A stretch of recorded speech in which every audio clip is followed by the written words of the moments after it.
ስታገለግል መለኮታዊ ጸጋ ይለቀቅልሃል። እግዚአብሔርን ማገልገል እድል ሲሰጥ በምድር ላይ ካሉ 8 ቢሊዮን ሰዎች ለ0.00 ምናምን % የተሰጠው እድል የተሰጠ ካንተ የተሻለ ሰው እያለ በእውቀት ካንተ የተሻለ በሀብት ካንተ የተሻለ በመልክ ካንተ የተሻለ ሰው እያለ እየተሰጠህን እድል እንዳታቃለን።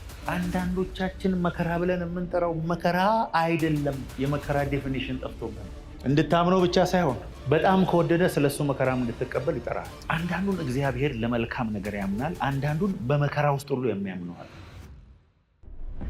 እግዚአብሔርን ማገልገል ከድሎች ሁሉ የሚበልጥ ድል።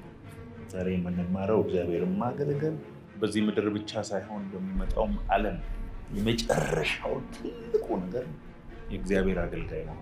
ታማኞች አርጎ ቆጥሮ ለአገልግሎቱ ምን አደረገን ይላል። ታማኞች ስለሆነን ግን አይልም። ታማኞች ስለሆነን ለአገልግሎቱ ሾመን አይልም። እንደ ታማኝ ቆጥሮ ነው። በጣም ልዩነት አለ። በመጀመሪያ ደረጃ አገልግሎት ሹመት ነው። ሹመቱን የሰጠው ደግሞ እግዚአብሔር። እግዚአብሔርን ማገልገል በምድር ላይ ካሉ እድሎች በጣም እድለኛ ነው የምትሉትን ሁሉ ደምሩና ስታመጡ እግዚአብሔርን እንደሚያገለግል ሰው እድለኛ ነው። ፋይናል እዚህ ፕላኔት ላይ የመጨረሻው እድለኛ ሰው እግዚአብሔር ታማኝ አድርጎ ቆጥሮ በእጁ ላይ አገልግሎት የሰጠው ሰው። እግዚአብሔር የሚወደውን አንዱን ልጁን ወደ ምድር ሲልከው አገልጋይ ነው ያደረገው። ከዛ ጌታ ኢየሱስ እንደዚህ ያለ የሰው ልጅ ሰዎች እንዲያገለግሉት አልመጣም፣ ለማገልገል ነው የመጣው። ሮሜ 12:1 እንግዲህ ወንድሞች ሆይ ሰውነታችሁን እግዚአብሔርን ደስ የሚያሰኝና ሕያው ቅዱስም መስዋዕት አድርጋችሁ ታቀርቡ ዘንድ በእግዚአብሔር ርኅራኄ ይለምናል። እርሱም ለአእምሮ የሚመች አገልግሎታችሁ። ሰውነታችሁን፣ ሁለንተናችሁ፣ ማንነታችሁ ለእግዚአብሔር እንደ ሕያው መስዋዕት ታቀርቡ ዘንድ በእግዚአብሔር ርኅራኄ ይለምናችኋል። ይሄ ደግሞ ለአእምሮ የሚመች አገልግሎታችሁ ነው። ሴት አፓርት ዩርሰልፍ። መስዋዕቱ ላይ ራሳችሁን አስቀምጡ እንደ ሕያው መስዋዕት። እግዚአብሔር የሚቀበለው የሚያሸተው የሚወደው መስዋዕቱን ራሳችሁን አርጋችሁ ስጡ፣ ሰውነታችሁን ስጡ። ራሴ ውስጥ ስራ ያለ፣ ገንዘብ ያለ፣ ኢነርጂ ያለ፣ ሁለንተና ያለ። እንግሊዝኛው እንደዛ ነው። ዴዲኬቲንግ ኦል ኦፍ ዩርሰልፍ ሴት አፓርት አስ ኤ ሊቪንግ ሳክሪፋይስ። እውነተኛ አገልግሎታችሁ ይሄ ነው። ሰውነታችሁ ሕያውና ቅዱስ መስዋዕት አድርጋችሁ ታቀርቡ ዘንድ። ለካ እግዚአብሔር የመጀመሪያው አገልግሎት ራሴን ከመስጠት ነው የሚጀምረው። ነፍሴን ለጌታ በማፍሰስ ፑር በማድረግ ይኸው ሰጠው። ያንተ ነው እኔነቴ፣ ህይወቴ፣ ዘመኔ ያንተ ነው። እንደፈለግ ካለ አንዳንድ ሰው ዘመኑን በሙሉ ለእግዚአብሔር ይኸው ጭምቅ ያደርጎ ሰጥቶት ነው የሚያለው። በእኔ ፍላጎት ነው ባሪ አንተ ልጅ ብለኸኛል፣ እኔ ግን ያንተ ሰራተኛ፣ ያንተ ባሪያ፣ ያንተ አገልጋይ ሆኜ ይኸው ራሴን ሰጥቻለሁ። አንዳንዶቻችን ለእግዚአብሔር ውለታ የምንውል ይመስላል። እግዚአብሔር ይኸውላችኋል እልፍ ጊዜ እልፍ እያላችሁ ለእልፍ ዓመት ልታባዙ የማያልቁ መላእክቶች አሉ። መላእክቶቹም ሳይኖሩ እግዚአብሔር ሙሉ ነው። አሜን። እግዚአብሔር ሰማይና ምድርን ከፈጠረ በኋላ አይደለም እግዚአብሔር የሆነው። ለእግዚአብሔር ሙሉነት ሰማይ ራሱ አያስፈልግም። በመጀመሪያው ቀን ነው ሰማይንና ምድርን የፈጠረው። መጀመሪያ ከሚለው በፊት እግዚአብሔር አለ። ሰማይ ሳይኖር እግዚአብሔር አለ። መልአክ ሳይኖር እግዚአብሔር አለ። እግዚአብሔር ሙሉ ነው። ስለጎደለው እኛን የጠራን ሳይሆን በሱ ሙላት ውስጥ ፓርቴከር እንድንሆን ነው እግዚአብሔር ይጠራል። አሜን አትሉ? አብ ወልድ መንፈስ ቅዱስ ሙላት ኮምፕሊትነስ ውስጥ ነው ጆይን አድርጎ ይጠራል። ከፍ በል ብለንም ከፍ የምናደርገው እግዚአብሔር የለም። ትልቅ ነህ ብለን ትልቅ የምናደርገው እግዚአብሔር የለም። አንዳንድ ሰው እግዚአብሔርን ሲያገለግል ወይ በቃ እሱ ከሌለ የእግዚአብሔር ነገር ሁሉ ተው። በእናትህ የገባኝን አንድ ነገር ልንገራችሁ። እግዚአብሔርን ማገልገል እንደ ትልቅ እድል የማያይ ሰው እግዚአብሔር ለትልቅ ቅባት እንደማያጨው ታውቃላችሁ። ከእድሎች ሁሉ የሚበልጥ እድል ፊልጵስዩስ 1:21 ለእኔ ሕይወት ክርስቶስ for me to live is Christ my reason to live and to die ኢዝ ጌን። መሞት ራሱ በክርስቶስ ሆኜ ጥቅሜን ክርስቶስ ህይወት ስለ ህይወቴ ይኖርለታል። እግዚአብሔርን ማገልገል እድል ሲሰጥ በምድር ላይ ካሉ 8 ቢሊዮን ሰዎች ለ0.00 ምናምን % የተሰጠው እድል የተሰጠ ከአንተ የተሻለ ሰው እያለ በእውቀት ከአንተ የተሻለ በሀብት ከአንተ የተሻለ በመልክ ከአንተ የተሻለ ሰው እያለ የተሰጠህን እድል እንዳታቃለን። ፎር ሚ ቱ ሊቭ ኢዝ ክራይስት። 1 ቆሮንቶስ 3:9 የእግዚአብሔር እርሻ ናችሁ፣ የእግዚአብሔር ህንፃ ናችሁ፣ ከእርሱ ጋር አብረን የምንሰራ ነው። ከእግዚአብሔር ጋር አብረን የምንሰራ ነው። ፖይማ የእግዚአብሔር ግጥሞች ነው፣ የእግዚአብሔር ደብዳቤዎች ነው። ከእግዚአብሔር ጋር አብረን የምንሰራ ነው። በእያንዳንዱ እግዚአብሔር በላከ አሳይመንት ውስጥ ከእግዚአብሔር ጋር ነው አብረን የምንሰራ። የእግዚአብሔር እርሻ ናችሁ፣ የእግዚአብሔር ህንፃም ናችሁ፣ ደግሞ ከእርሱ ጋር አብራችሁ ምሰሩ ናችሁ። እግዚአብሔር አንተን መስራት ብቻ ሳይሆን ከአንተ ጋር ይሰራል። የእግዚአብሔር አገልጋይ መሆን ማለት ከእግዚአብሔር ጋር አብረው ሰራተኛ መሆን ማለት። ፊልጵስዩስ 1:29 መከራ ለመቀበል ራሱ ስለ ስሙ መከራ ለመቀበል እግዚአብሔር ሊጠራ ያስፈልጋል። for you have been granted እድል ተሰጥቷቸዋል ማለት ይህ ስለ ክርስቶስ ተሰጥቷቸዋል። ግራንት ተደርጋቸው ስለ እርሱ መከራ ደግሞ ልትቀበሉ እንጂ በእርሱ ልታምኑ ብቻ አይደለም።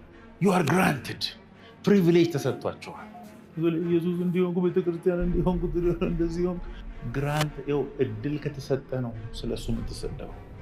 ሐዋርያት ለመጀመሪያ ጊዜ በጣም የተደሰቱት ያ ሐዋርያት ሥራ ምዕራፍ 3 ላይ ሽባ የነበረውን ሰውዬ ፈውሰው ሲያንገላቷቸውና ሲሰድቧቸው በጣም ተደሰቱ ይላል። ለምን? ስለ ስሙ መከራ መቀበል ስለጀመሩ። ሐዋርያት በመንፈስ ቅዱስ የተሞሉ ቀን ተደሰቱ የሚል የለም። መከራ የተቀበሉ ጊዜ ግን ጀምረናል ማለት ይኸውልህ፣ ስለ ስሙ ለመሰደብ ራሱ ጥሪ ያስፈልጋል። እግዚአብሔር ለመስደብ የጠራው ሰው የለም። ለመሰደብ ግን እድል የተሰጣቸዋል። በሱ ልታምኑ ብቻ ሳትሆኑ አለ ስለሱ መከራ ልትቀበሉ ይሄ እድል ተሰጥቷቸዋል። ኢየሱስ ስለሱ መከራ እንዲቀበሉ የሚፈልጋቸውና ለመከራ የሚያምናቸው በስሙ ምክንያት ለመሰደድ ግራንት የሚሰጣቸው የሆነ አቅም ግሬስ የሚሰጣቸው ሰዎች ይኸውልህ፣ እግዚአብሔር ስለ ስሙ ከባባድ መከራ እንዲቀበሉ ስፔሻል ግሬስ የሚሰጣቸው ይህ ስለ ክርስቶስ ተሰጥቷቸዋል። ምን? ስለ እሱ መከራ እንድትቀበሉ እንጂ በሱ ብቻ እንድታምኑ አይደለም። ለምን? አብሮ ሰራተኛ ና። ስለ ጳውሎስም እኮ ጌታ ሲናገር ይሄ ከእናንተ የበለጠ ስለኔ መከራ ይቀበላል። አንተ በመከራ ደግሞ የበለጠ የሚያምንባቸው ሰዎች አሉ። እሱ ከአንተ የበለጠ ስለኔ መከራ ይቀበላል። አንተ መሀል ላይ እዚህ ጋር ወራጅ አለ ብለህ ለዚህ ነው ሐዋርያው ጳውሎስ እንደዚህ ያለ፣ ሞት ቢሆን ህይወት ቢሆን መላእክት ቢሆን ግዛት ቢሆን ያለው ቢሆን የሚመጣው ቢሆን ልዩ ፍጥረት ቢሆን ረሃብ ቢሆን ራቁትነት ቢሆን በጌታችን በኢየሱስ ክርስቶስ ካለ ከእግዚአብሔር ፍቅር ሊለየኝ እንዳይችል። አንዳንዶቻችን መከራ ብለን የምንጠራው መከራ አይደለም። የመከራ ዴፊኒሽን ጠፍቶብን እንድታምነው ብቻ ሳይሆን በጣም ከወደደ ስለሱ መከራም እንድትቀበል ይጠራል። for you have been granted እድል ተሰጥቷል። ለምን? ስለሱ መከራ።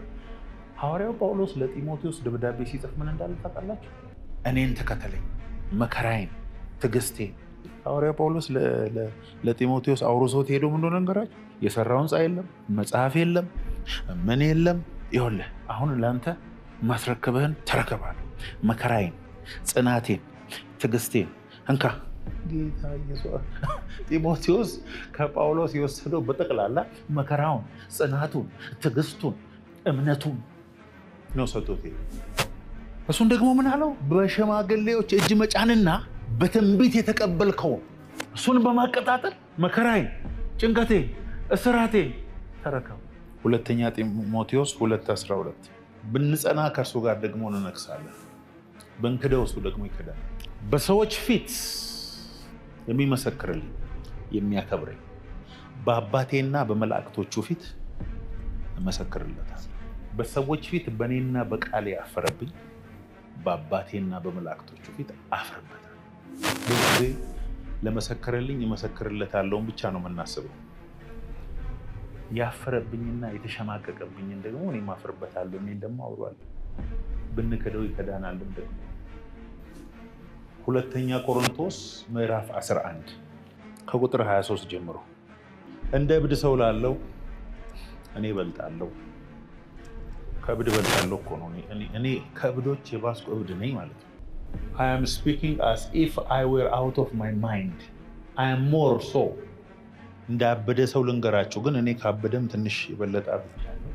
በድካም አብዝቼ፣ በመገረፍ አብዝቼ፣ በመታሰር አትርፌ፣ በመሞት ብዙ ጊዜ ሆነ። አይሁድ አንድ ሲጎድል 40 ግርፋት 5 ጊዜ ገረፉኝ። ምን ማለት እንደሆነ ልንገራችሁ። በአይሁድ ባህል 40 ከተገረፍክ በቃ ያበቃል። 39 ግርፎት ቆይ ቁጥሩ ጠፋብኝ ብሎ እንደገና እየጨመሩ ይሄ ኢየሱስ የሞተበት ግርፋት ማለት ነው። 5 ጊዜ 39 ስንት ነው? ፌንት እስኪያደርግ ነው የሚገርፉት። እንዲሞት ነው ደግሞ የሚገርፉት። ለ41 39 5 ጊዜ ተገረፍኳል። ቀጥል። 3 ጊዜ በበትር ተመታው። እንዲሾጥ አይደለም እንዲሞት ነው የመቱት። 1 ጊዜ በድንጋይ ተወገርኩ። በነገራችን ላይ መጽሐፍ ቅዱስ ብዙ ያጠኑ ሰዎች የሚሉት ይሄ በድንጋይ ተወግሮ ሞተ ተብሎ ጉድጓድ ውስጥ የተጣለ ጊዜ ነው። እስከ 3ኛ ሰማይ ሄድኩ። እንዴት አይል አናቱን በርቅሰውት ደሞ ፈሷል እኮ ቦይ ውስጥ ሞቷል ብሎ ሲጥሉት እሱ ሰማይ ሄዷል። ሐዋርያው ጳውሎስ 3ኛ ሰማይ ሄዶ ከ14 ዓመት በኋላ ነው ያወራው። መርከቤ 3 ጊዜ ተሰበረ፣ ሌሊትና ቀን በባህር ውስጥ ኖርኩ። ታውቁታላችሁ አንደኛው በመርከብ ስብርባሪ እንዴት እንዳለ። ብዙ ጊዜ በመንገድ ሄድኩ፣ በባዶ እግር ተመልከቱ፣ ኪሎሜትሮችን እያቋረጠ። እዛ ውስጥስ የወንዝ ፍርሃት፣ በወንበዴዎች ፍርሃት፣ በወገኔ በኩል ፍርሃት፣ በአሕዛብ በኩል ፍርሃት፣ በከተማ ፍርሃት፣ በምድረ በዳ ፍርሃት፣ በባህር ፍርሃት፣ በውሸተኞች ወንድሞች በኩል ያኔም ነበሩ። ውሸተኞች ወንድሞች በኩል ፍርሃት ነበር። ጥቅስ እየተጠቀሱ ወንድም የሚገርም ያኔም ነበሩ። ቀጥል። በድካምና በጥረት ብዙ ጊዜ እንቅልፍ በማጣት በራብና በጥም ብዙ ጊዜም በመጾም በብርድና በራቁትነት ነበርኩ። አሁን ማን ነው ምድረ በዳ ውስጥ ሄዶ ራቁቱን ብርድ? እሺ ቀጥል። የቀረውን ነገር ሳልቆጥር የቀረም አለ። ይህ ሁሉ ሆኖ የቀረ አለ። ዕለት ዕለት የሚከብድብኝ እስቲ በሉ የአብያተ ክርስቲያናት ሁሉ ሀሳብ እየበረደው ደግሞ በዚህ በኩል እየፈሰሰ ወይኔ ቆሮንቶስ፣ ወይ ገላትያ፣ ወይ ሮሜ ቤተክርስቲያን እንዴት ሆኖ ይሆን? ወይኔ ከዚህ እየተደበደበ፣ ከዚህ እየተጨፈጨፈ፣ ከዚህ እየተራበ አንጀቱን እንደዚህ አስሮ መንገድ ላይ እየተንፏቀቀ ኪሎ ሜትሮቹን እያቋረጠ ዕለት ዕለት የሚከብድበት የሚፈሰው ደሙ ሳይሆን ራበኝ፣ ኧረ ተው፣ ተቸገርኩ፣ ኧረ ተው፣ ዕለት ዕለት ዴይሊ inescapable pressure of my concern for all the churches ዕለት ዕለት ያሳስበዋል። የጳውሎስ ቅባት ኧረ እባክህ ተው ተው። የጳውሎስ ቅባት ምድረ በዳ የሚያቅበዘብዘው በራቁትነት፣ በብርድ፣ በፍርሃት፣ በስድብ፣ በመከራ ዕለት ዕለት የሚከብደኝ የቤተ ክርስቲያናት ሁሉ ሀሳብ ነው። ዕለት ዕለት ያውም ዕለት ዕለት እየተደበደበ ማለት ነው። ስለዚህ እግዚአብሔር ሲወድህ መከራንም የምትቀበልበት ጸጋ ይሰጣል። አሜን በሉ እንጂ። ዳዊት እንግዲህ በዘመኑ የእግዚአብሔርን ሀሳብ አገልግሎ ነው የጨረሰው። ሊጨርስ ሲል ግን የእግዚአብሔርን ቤት ለመስራት ሁሉን ነገር አዘጋጀው። ሁለተኛ ሳሙኤል 7:18 ነው። እስቲ ከ15 እንጀምር። ከፊቴ ከጣልኩት ከሳኦል እንደራኩ ምሕረቴን ከእርሱ አላረቅም። ስለ ዳዊት ነው የሚያወራው። ቤትህና መንግስትህን በፊቴ ለዘላለም ይጠነክራል። ዙፋንም ለዘላለም የጸና ይሆናል። ዳዊት እኮ እየሞተ ነው፣ አርጅቷል። እግዚአብሔር ነው ቃል የሚገባለት። እሺ ንጉሥ ዳዊትም ገባ፣ በእግዚአብሔርም ፊት ተቀምጦ እንዲህ አለ፣ ጌታዬ እግዚአብሔር ሆይ እስከዚህ ያደረስከኝ እኔ ማን ነኝ? ቀጥል። ቤቴስ ምንድን ነው? ጌታ እግዚአብሔር ሆይ ይህ በፊት ጥቂት ነበር፣ ስለ ባሪያ ቤት ደግሞ ለሩቅ ዘመን ተናገርክ። ጌታ እግዚአብሔር ሆይ ይህ የሰው ሕግ ነው። እሺ ቀጥል። ጌታ እግዚአብሔር ሆይ አንተ ባሪያህን ታውቃለህ። ዳዊት ሲናገር ዘንድ የሚጨምረው ምንድን ነው? ማን ነኝ እኔ? ዳዊት አረጀ፣ ጨረሰ። እግዚአብሔር ዳዊትን በጣም ስለሚወደው በነገራችን ላይ የመጀመሪያው የእስራኤል ንጉሥ እግዚአብሔር የሚያውቀው ዳዊት ነው። ከዳዊት በፊት የነበረው ሳኦልን ህዝቡ ነው በጩኸት ንጉሥ እንዲሆንላቸው ያደረገው። ዳዊትን ግን ሲቀባው ዳዊት ደግሞ ንጉሥ መሆኑን አያውቅም። ንጉሥ እግዚአብሔር መሆኑን አያውቅም። የሚገርማቸው እስከ መጨረሻም ዳዊት ይቀጥላል። ያንተ ነገር አለ። እሱ ከሰለሞን ልጅ የሰለሞን ልጅ እያለ የሚቀጥል መስሎ እግዚአብሔር ያየው ኢየሱስ ነው። አሜን። ባሪያ ነው። ባሪያህን እኔን እንዴት ቤቴስ ምንድን ነው? እንዴት አሰብከኝ? ማንኝ ነኝ? ሴጣን ዞሮ ዞሮ ወደ እግዚአብሔር መጣና ዓለም ላይ ዞር አንድም ሰው የለህም አለ። አይ እኔ ልብ የሚያምንበት ባሪያዬ ኢዮብ አለ። እሱ እንኳን ተወው፣ እሱ ቤት በኩል ይነካል። ዙሪያው እሳት ነው፣ ውስጡ ግሎሪ ነው። እጄን ብሰድ ትቃጠላለህ። አይ አለ እግዚአብሔር። እሱንም ባነሳ ተማመንበታል። እንዲህ የሚላቸው ሰዎች እንዳሉ ታውቃላችሁ። አለኝ ሂድ አንሳ። ሚስቱ በቃ ስደበውና መሞት አይቀርም። ሰድበው ሞታለች። እግዚአብሔር ሰጠ፣ እግዚአብሔር ነሳ። የእግዚአብሔር ስም ለዘላለም የተባረከ። እግዚአብሔር የሰጠ ጊዜ ምስጋና ባለማክበር ቀላል። የኢዮብም ቆዳ ይላል የፊቱ ቆዳ እንደ ሕፃን ልጅ ቆዳ ሰጠው። እስኪኑ ድረስ ነው እግዚአብሔር ዲኤንኤውን ሁሉ ሪፕሮግራም አደረጋል። አንዳንዱን እግዚአብሔር ለመልካም ነገር ያምናል፣ አንዳንዱን በመከራ ውስጥ ሁሉ የሚያምነዋል። ስታገለግል መለኮታዊ ጸጋ ይለቀቅልሃል። 2 ቆሮንቶስ 9:8 ሁል ጊዜ በነገር ሁሉ ብቃትን ሁሉ አግኝታችሁ ለበጎ ስራ ሁሉ ትበዙ ዘንድ ጸጋን ሁሉ ሊያበዛላችሁ ይችላል። እግዚአብሔር ሁል ጊዜ በነገር ሁሉ ብቃትን ሁሉ አግኝታችሁ God is able to make all grace, every favor and earthly blessing come in abundance to you, so that you may always, under circumstance, regardless of the need, have completely sufficiency in everything and have abundance for every good work and act of charity. እግዚአብሔር ሁል ጊዜ በነገር ሁሉ ብቃትን አግኝታችሁ ለበጎ ስራ ሁሉ ትበዙ ዘንድ ጸጋን ሁሉ ሊያበዛላችሁ። እግዚአብሔርን ማገልገል ሲጀምር በነገር ሁሉ ብቃትን ታገኝ ዘንድ አሜን። ጸጋን አትረፍረፍረፍረፍ ይኸውላችሁ እግዚአብሔር ለሆነ አገልግሎት ጠራችሁ እንበል። ስብከት ሊሆን ይችላል፣ ዝማሬ ሊሆን ይችላል፣ ምን whatever አገልግሎት ሊሆን ይችላል። ሲጠራችሁ ስትሞክሩ የለም ያ ነገር እናንተ ላይ። ልክ እግዚአብሔር የፈለጋችሁ ሰዓትና ጊዜ ላይ እዛ ቦታ ላይ ሲያወጣችሁ ትደነግጣላችሁ። እኔ ነኝ ወይስ ሌላ ሰው ነው? ሁሉ በዛ ጊዜ የሚያስፈልገው ነገር ተሰጥቶ አንተ ራስህን እንደ ሌላ ሰው ማየት ትጀምራለህ። የእግዚአብሔር ታይም ሲመጣ፣ የእግዚአብሔር ግሬስ ሲመጣ ሰዎችን እንዲሰሙ የሚያደርግ ጸጋ አብሮ ይሰጣል። እሱን ነው እኮ የሚያወራው። እግዚአብሔርን ወደህ እግዚአብሔርን ማገልገል ድል እንደሆነ አስበህ ባይዘው ለእግዚአብሔር ውለታን እየዋለ እንዳለ በሚያስብ ሰው ላይ እግዚአብሔር ብዙ ኢንቨስት አደረገ። ማን አንተ ዘር ነበርና ጥቂት ጊዜ በፊት የአባታችን ወገብ ውስጥ የነበረ እግዚአብሔር ውሃን እኮ ነው አንስቶ አጥንት ያለው፣ ሳምባ ያለው፣ ደም ስር ያለው፣ ብሬን ያለው፣ ኩላሊት ያለው ምን አድርጎ እንደሰራው እኛ ምን እናውቅ? እድሜህን ቁጥርና ከእድሜ አንድ ቀን በፊት ውሃ ነበር።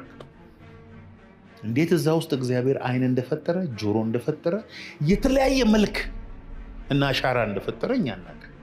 ይሄ ትልቁ እግዚአብሔር ስሙን እንድትሸከም እድል ሲሰጥ በዓለም ላይ ካሉ ሰዎች ሁሉ የመጨረሻው እድለኛ መሆንን ካላስተዋልክ ምድር ላይ ካሉ ምስኪኖች የመጨረሻው ምስኪን አንተ። ከጎናችሁ ላለው ሰው ነገር እግዚአብሔርን የማገልገል እድል ስለተሰጠኝ በጣም ደስ ይለኛል። ኢየሱስ ሲመጣ በጣም ለቅሶ ይሆናል ይላል። እንባን ሁሉ ከዓይን ላይ ያብሳል። ለምን ነው የምናለቅሰው? አንደኛ ደስታ ነው፣ ኢየሱስን እናየዋለን። ሌላው ደግሞ ቁጭት ነው። ምን ሆኜ ነው ግን እንደዚህ የሆንኩት? ይህን ሁሉ እውቀት እያለኝ እነንትናዬ ነው ሁሉ አቅል ይሄ ሁሉ ግዛት ሲሰጣቸው ምን ሆኜ ነው? ምን ነካኝ ግን?